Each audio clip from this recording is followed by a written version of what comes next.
Vedic mantra, Vedic in Rig Veda,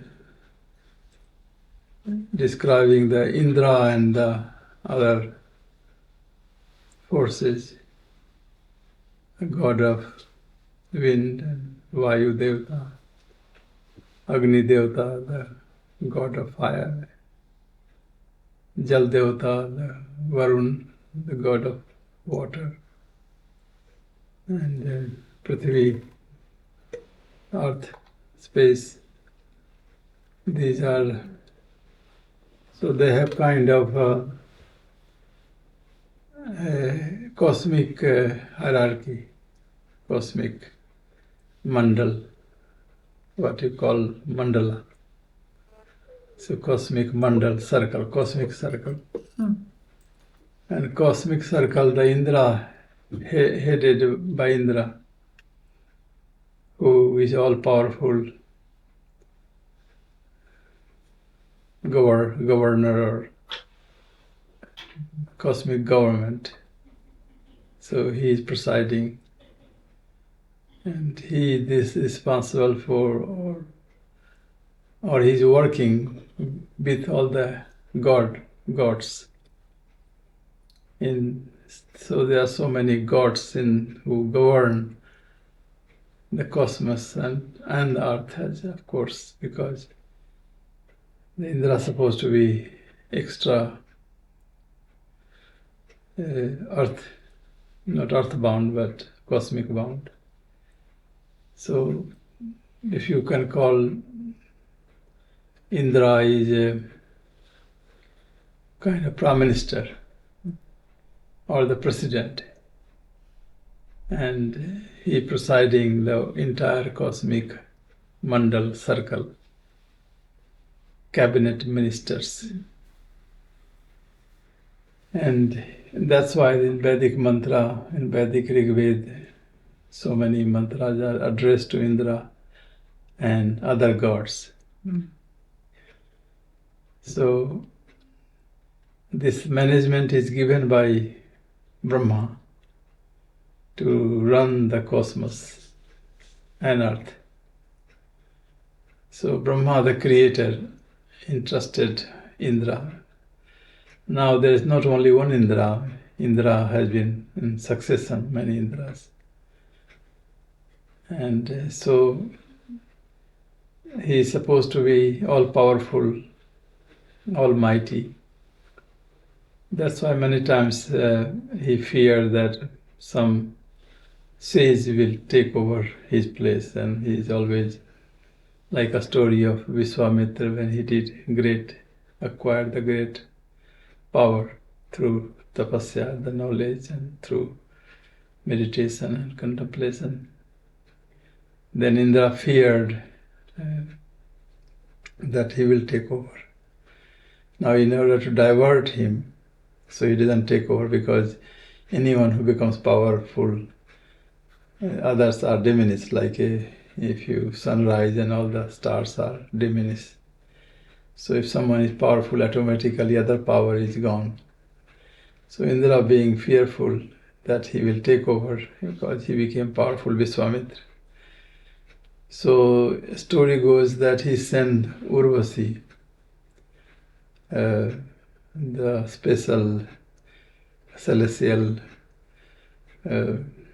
beauty, to divert his mind, to delay his power. It's a long story. To cut it short, and then it worked, because she managed to delay. And he wasn't intending to take over, but that was fear of Indra, that he might take over, because he was becoming a very powerful being. So it's a long story, and Menika and Vishwamitra, Urvasi, they are all celestial forces of Indra who, if it doesn't work, force doesn't work, then they use the other force. So, which is the not with arm or not real force, but this is a different force, sort of force of senses, more soft power. The hard power is the brutal force, and soft power is persuasion, or soft power is mesmerizing, or hypnotizing, or one can go on describing soft power. So you have soft power and you have hard power. And time and again have been used, soft power has been used to achieve. So that's a different subject, and you wanted to know about the forces.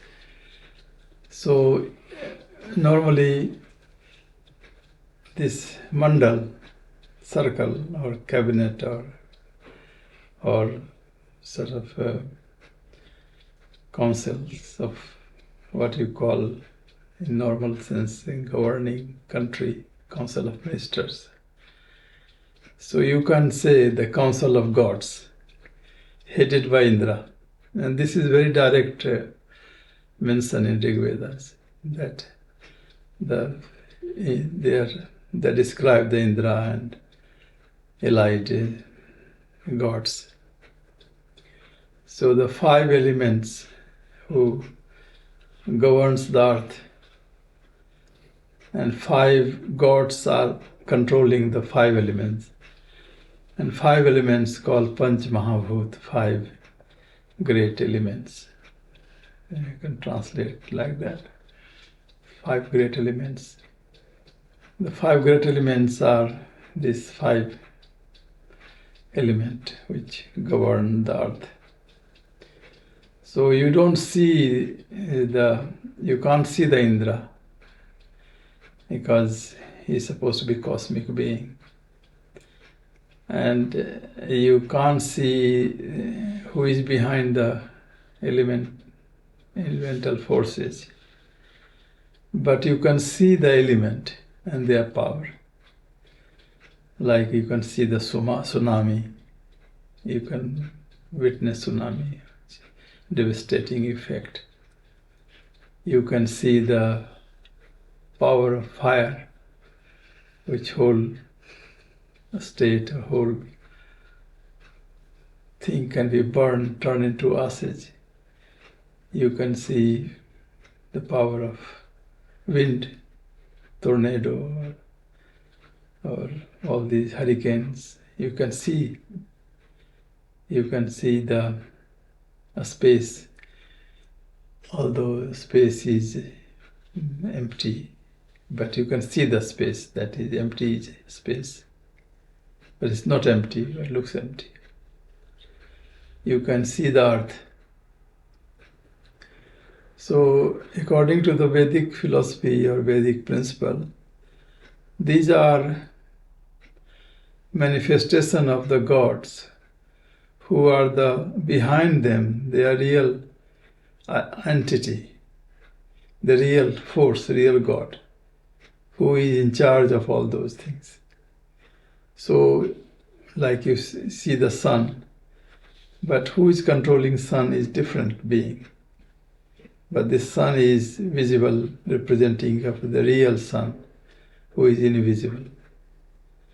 You can see the fire, but who is controlling fire is different being who are not seen.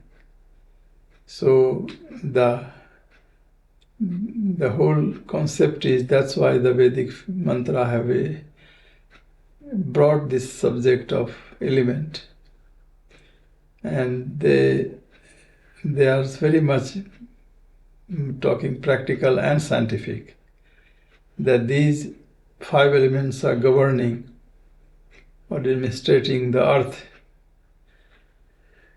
and therefore they are